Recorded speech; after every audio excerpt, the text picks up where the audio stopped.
Hey there, what's up? In this video, I'll be giving you a very quick guide on entering opening balances in Zoho Books. This is useful for setting up your accounts accurately when starting your bookkeeping or migrating from another system. Make sure that you have the full version or the plan to access all of the features. So once you're on your Zoho Books dashboard, what you will have to do is go to your settings and then you will just have to look for opening balances.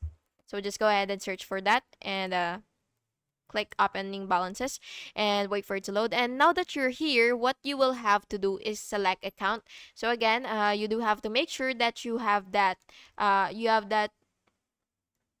feature here so that you will be able to actually select your account. So of course you will choose the account which is either bank, AR, AP, or whatsoever for which you want to enter the opening balances. So next you will input the balance. So basically you will just have to enter the amount, the date, and the additional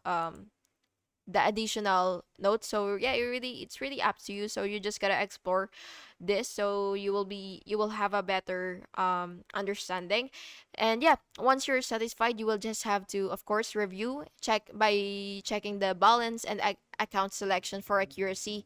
And then what you will have to do is just click save and or continue, and then what you will do next is verify the entry in your balance sheet or account reports. And that's how you can enter your opening balances in Zoho Books to start your accurate bookkeeping. Thank you so much for watching this video, and I really hope to see you in the next one.